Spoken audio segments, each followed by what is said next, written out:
Shalom, Yashala, Shalom. First and foremost, I want to give all praise, honor, and glory to the Most High Yahweh. I do so in the name of His only begotten Son, Yahweh Shai. Double honors to the apostles and elders of Yashar Allah. Kol Holoyim La Yahweh, Bahasham Yahweh Shai, Bahasham Harakakwadash, for blessing our elders with the spirit of truth, so that we may know. Shout out to the Akim and the Akwat that's keeping the faith and the work. Shall keep at it. It's your brother Abaya coming at you with more precepts. It's the book of Jeremiah chapter 50 and verse 31. It says, Behold, I am against thee, O thou most proud, saith Yahweh, power of hosts. For thy day is come, the time that I will visit thee, and the most proud shall stumble and fall, and none shall raise him up. And I will kindle a fire in his cities, and it shall devour all round about him. Thus saith Yahweh of hosts, the children of Yashar Allah and the children of Yahweh were oppressed together, and all that took them captives held them fast. They refused to let them go. Their Redeemer is strong. Yahweh of hosts is his name. He shall thoroughly plead their cause, that he may give rest to the land and disquiet the inhabitants of Babylon. Right? No, that was a lot to take in. Right? It was really wasn't nothing but 4 verses. Right? But the Most High is doing away with Babylon, man. And I tell you, the people know it.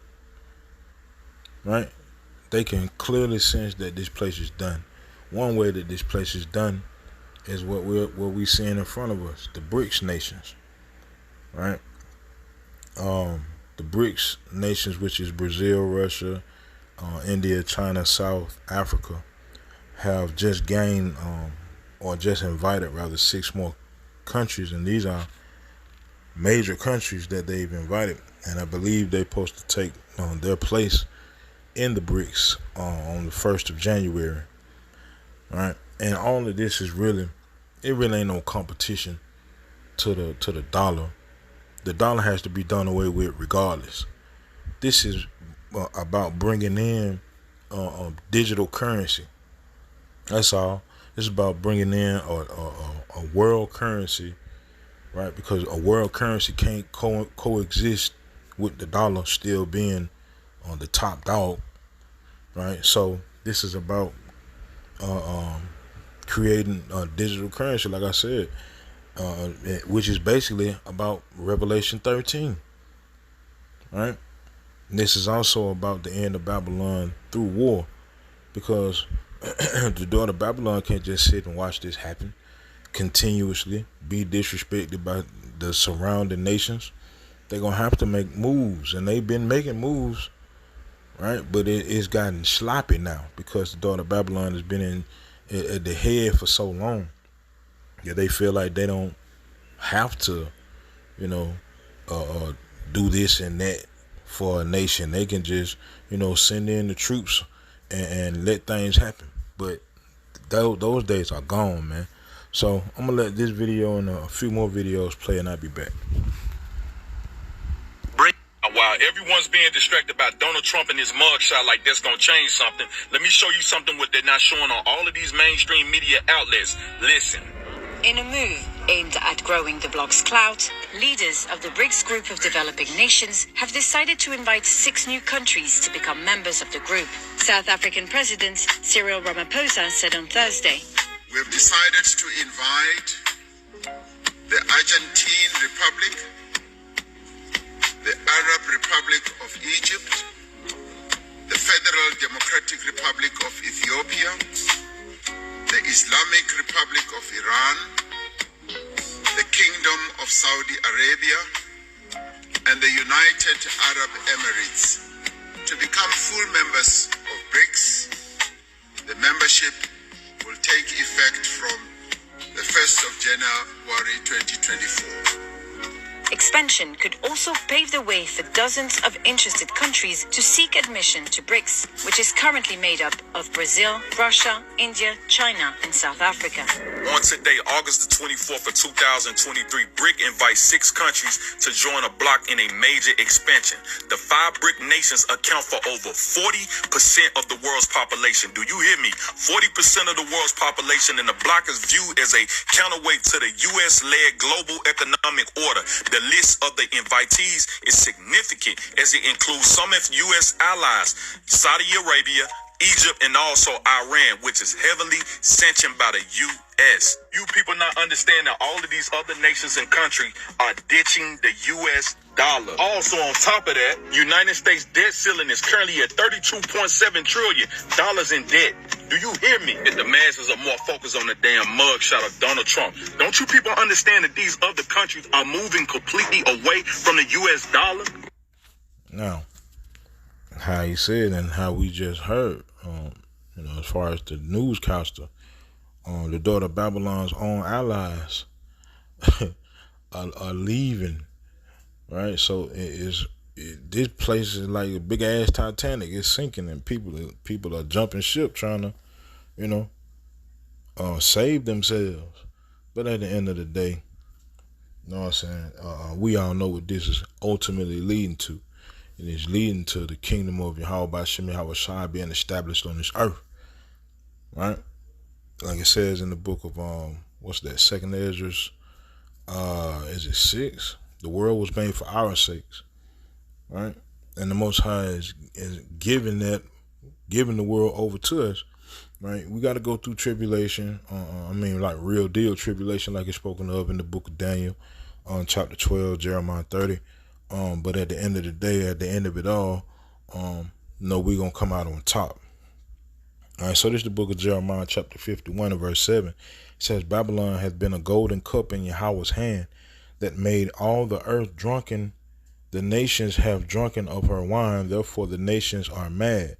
Babylon is suddenly fallen and destroyed. Howl for her, take balm for her pain, if so be she may be healed. We would have healed Babylon, but she is not healed. Forsake her, and let us go every one into his own country, for her judgment reaches unto heaven, and is lifted up even to the skies. Right? So it's just time, man. It's time.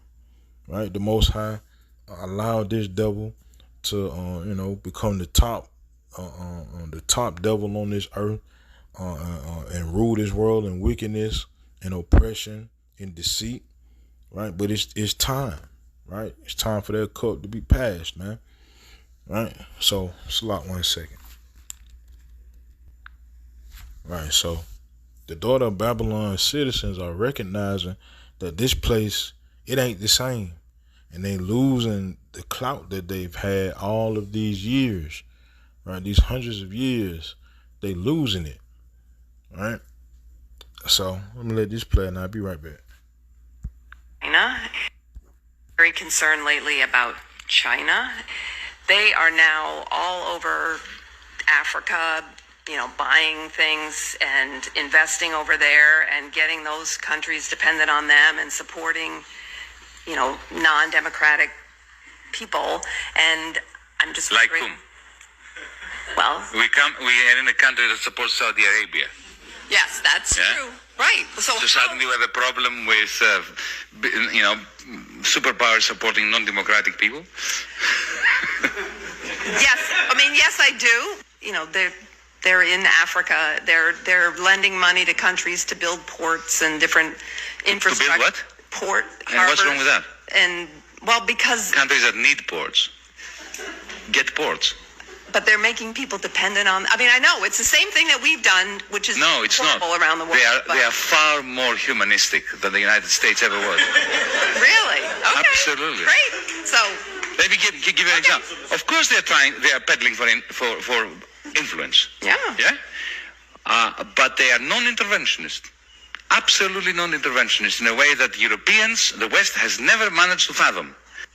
When it comes to the influence of China outside its borders, I have to say, firstly, it's quite remarkable that they don't seem to have any military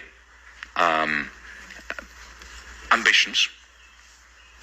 Secondly, Africa.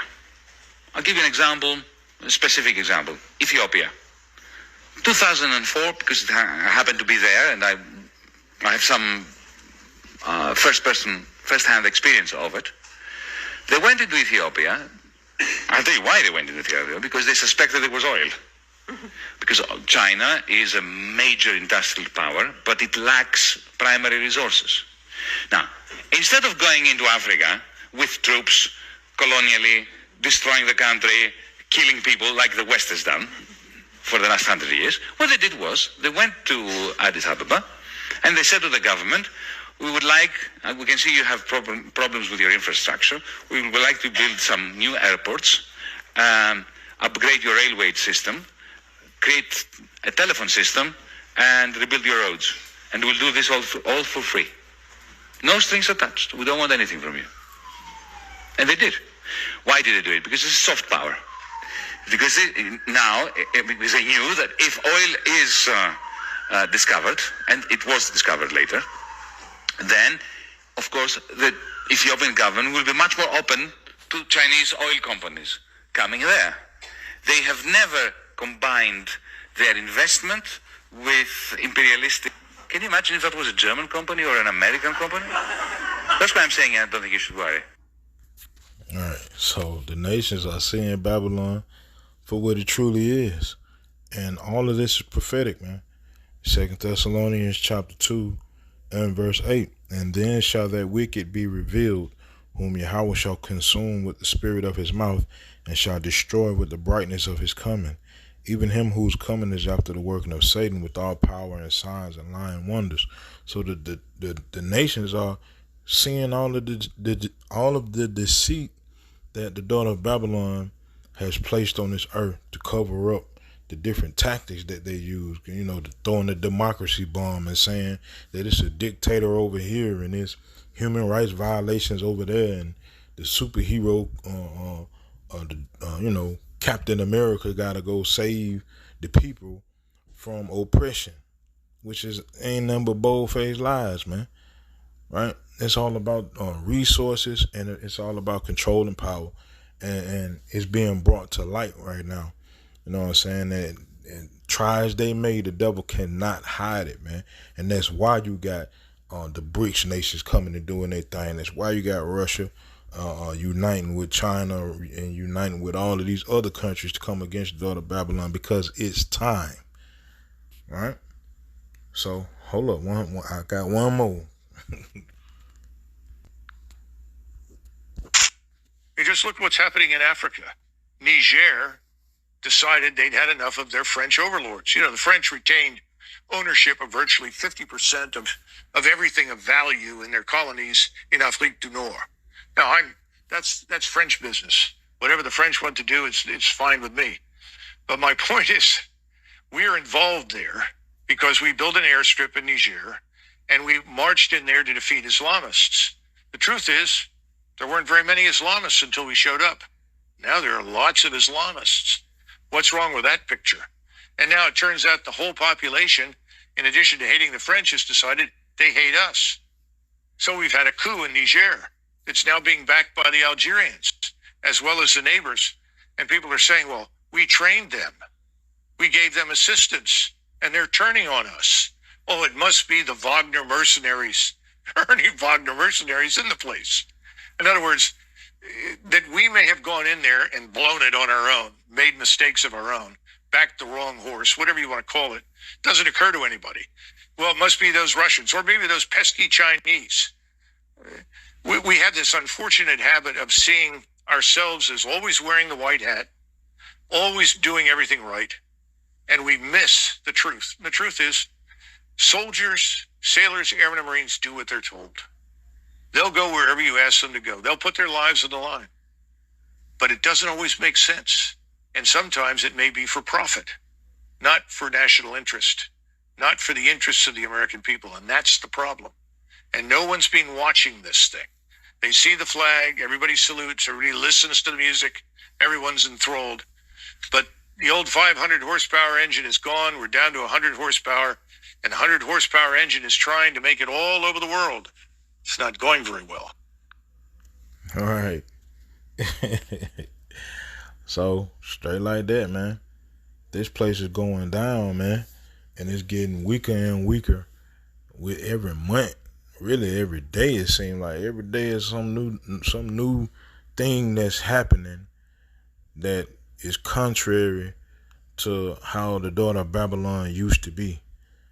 Right? Which is a testament that this place is losing its grip on the world.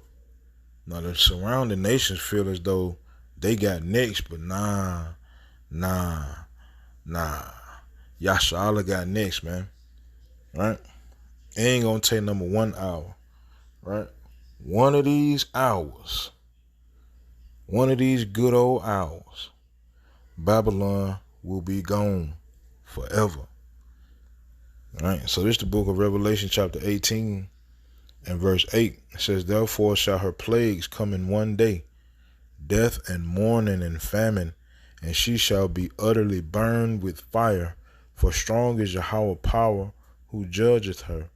And the kings of the earth who have committed fornication and lived deliciously with her shall bewail her and lament for her when they shall see the smoke of her burning.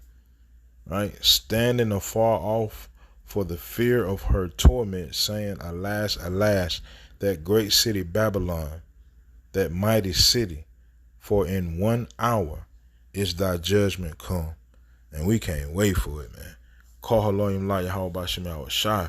You know what I'm saying? That we actually get to see the downfall of our enemies. The Most High said that's one of the pleasures of a righteous man, man. See the downfall of his enemies, man. And we seeing it, man. Right? So, like with that, Yahweh Bashem Yahweh Shai Ratazah, these precepts in this video were edifying. Call her Loyim La Yahweh Bahasham Yahweh Shai Bahasham Harakah Kodash. Shalom, Yashalom.